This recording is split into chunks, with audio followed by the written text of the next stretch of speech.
بسم اللہ الرحمن الرحیم انا نحن نزلنا الذکر وانا له لحافظون۔ قرآن کریم لوح محفوظ سے بیت العزت سے لے کر قیامت تک باقی رہنے والی کتاب ہے، اور الحمدللہ جماعت اسلامی ہند کی طرف سے رجوع الی القرآن کی جو مہم چلائی گئی ہے، ہر مسلمان کو قرآن کریم سے اپنے آپ کو وابستہ کرنے کی بہت ہی ضرورت ہے۔ پہلے کے لوگ کہتے ہیں، علامہ اقبال کا شعر بھی ہے کہ وہ باعزت تھے مسلمان ہو کر، اور ہم خوار ہوئے تاریخ قرآن ہو کر۔ جب سے ہم نے قرآن کریم کو چھوڑا ہے تب سے ہم ذلیل و خوار ہو رہے ہیں، اور اللہ رب العالمین کے پیارے حبیب علیہ السلام نے بھی بہت صاف لفظوں میں فرمایا تھا، انی ترکت فیکم ثقلین کتاب اللہ و سنتی ان تمسکتم بہما لن تضلوا بعدی ابدا۔ اے لوگوں، میں تم میں دو چیزیں چھوڑ کر جاتا ہوں، ایک اللہ کی کتاب اور ایک میری باتیں۔ اگر تم ان دونوں کو مضبوطی سے تھامے رکھو گے تو میرے بعد کبھی بھی گمراہ نہیں ہوں گے۔ آج گمراہی کے اسباب جو پیدا ہو رہے ہیں، اس کی سب سے بڑی وجہ قرآن کریم کو چھوڑنے کی ہے۔ تو یہ جو مہم چل رہی ہے رجوع الی القرآن کی، ہم سب کو اس کے اندر جڑ کر گھر گھر میں قرآن کریم کی تعلیم بھی کرنی چاہیے۔ حضرت مولانا مکی صاحب جو ہے حرم پاک میں تفسیر کرتے ہیں قرآن کریم کی، انہوں نے بار بار کہا کہ مسلمانوں کے ہر گھر میں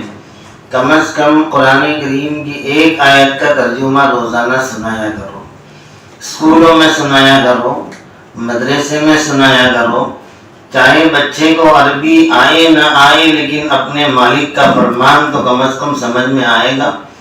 کہ میرا مالک مجھے کیا کہتا ہے۔ اس لیے ہم بھی اپنے گھروں میں ضرور قرآن کریم کی ایک ایک آیت کا روزانہ ترجمہ کر کے اپنے بچوں کو ضرور سنائیں۔ اس سے ان کو معلوم ہوگا کہ ہمارا مالک قرآن کریم میں ہم سے کیا بات کرنا چاہتا ہے۔ ہمارے بچے بہت کچھ پڑھے ہیں لیکن اللہ کے فرمان کو نہیں سمجھ سکتے،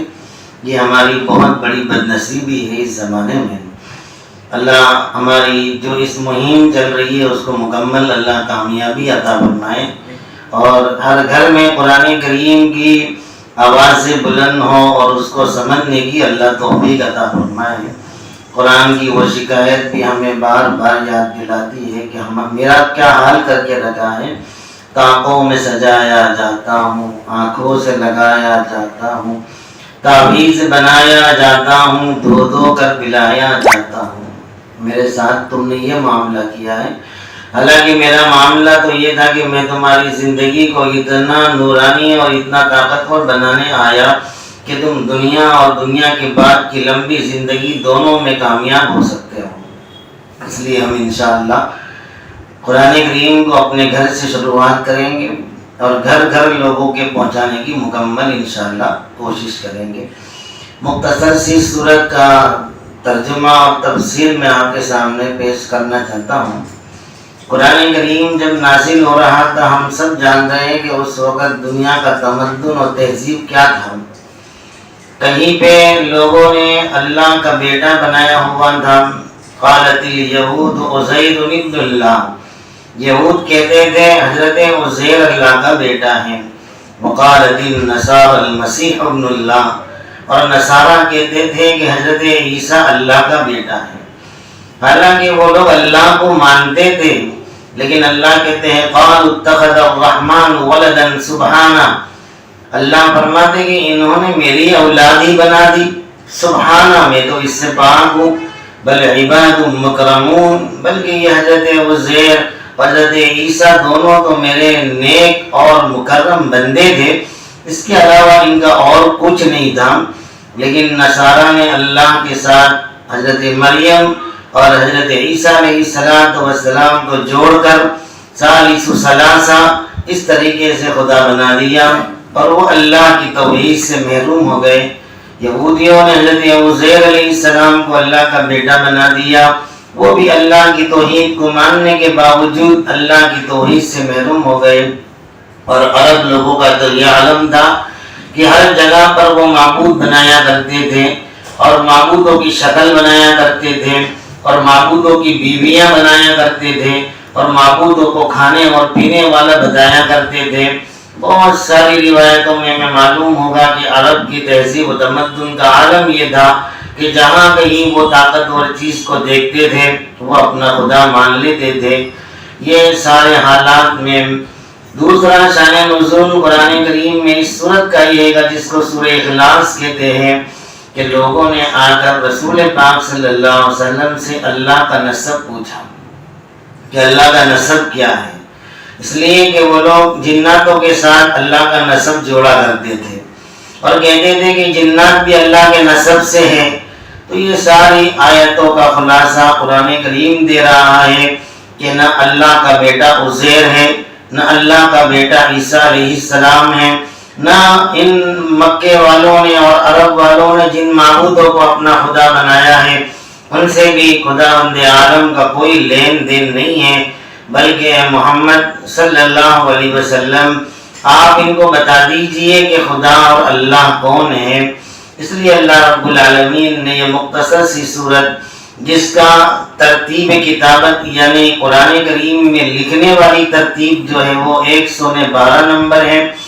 اور اس کا 30ویں پارے میں جو ہے لکھا گیا ہے، اور نزولی ترتیب جو ہے دو قرآن کریم کی ترتیب ہوئی، ایک نزولی ترتیب اور ایک کتابت کی ترتیب۔ نزولی ترتیب صورتوں کی الگ ہے، سب سے پہلے نزول نازل ہونے والی سورت سورہ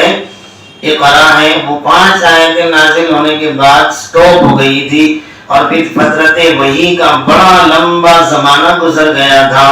جس کی تفصیل ہم حدیث کی کتابوں میں معلوم کر سکتے ہیں کہ رسول پاک صلی اللہ علیہ وسلم پر فترت وحی کا زمانہ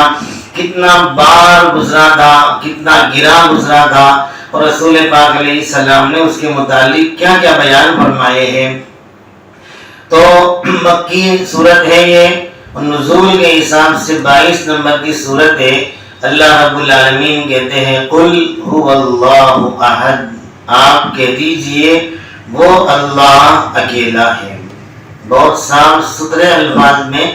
تمام معبودان باطل، تمام بندوں کا، تمام جناتوں کا اللہ نے انکار کر دیا کہ محمد صلی اللہ علیہ وسلم آپ کہہ دیجئے قل هو اللہ احد، اللہ ایک ہے۔ اللہ کی توحید اور ربوبیت کے بارے میں یہ آیت کریمہ اور یہ سورت بہت پاورفل ہے۔ نبی اکرم صلی اللہ علیہ وسلم نے ہر طریقے سے، آپ اس کے فضائل پڑھیں گے موقع نہیں ہے، ورنہ صحابہ کرام کو اس کے متعلق بہت جو ہے آپ نے توجہ دلائی کہ تم جو ہے سورہ اخلاص کو بہت زیادہ سے زیادہ پڑھتے رہو۔ تو قرآن کریم میں اللہ نے کہا اللہ الصمد۔ صمد کا معنی بہت سارے مفسرین نے الگ الگ طریقے سے کیا ہوا ہے۔ صمد کا معنی یہ ہے کہ جس کی کوئی مطلب، جس کو ہم اپنی زبان میں کہتے ہیں کہ جس کا کوئی آکار نہ ہو، نراکار ہے، جس کو نہ کھانے کی نہ پینے کی نہ کوئی چیز کی ضرورت ہو، اس کو بولتے ہیں صمد بولتے ہیں۔ عام طور پہ ہم ترجمہ کرتے ہیں کہ اللہ الصمد، اللہ بے نیاز ہے، یہ عام ترجمہ ہے، لیکن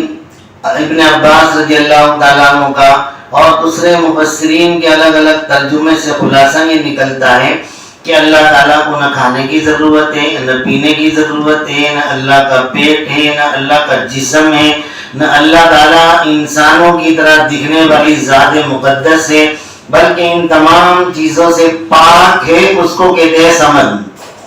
تو اللہ الصمد ہمارا ترجمہ ہوگا اللہ بے نیاز ہے، اللہ کو کسی سبب کی ضرورت نہیں ہے۔ بے نیاز کا معنی یہ ہوتا ہے کہ کوئی سبب کا محتاج نہیں ہے،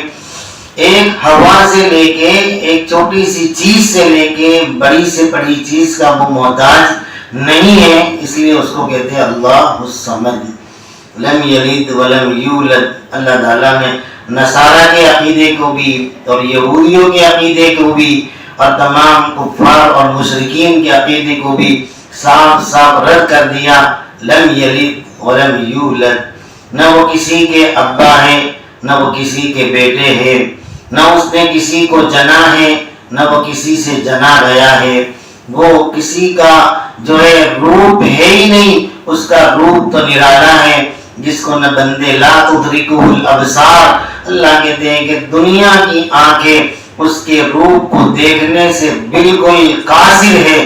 اللہ کہتے ہیں کہ دنیا کی تمام آنکھیں مل کر بھی اللہ کے اس روپ کو دنیا میں نہیں دیکھ سکتی ہے۔ اس لیے جتنے بھی روپ ان لوگوں نے بنا کے رکھے ہیں، اللہ کہتے ہیں کہ وہ تمام کا رد کر دو۔ لم یلد ولم یولد، نہ اللہ کسی کے بیٹے ہیں نہ اللہ کا کوئی بیٹا ہے۔ ولم یکن لہ کفوا احد،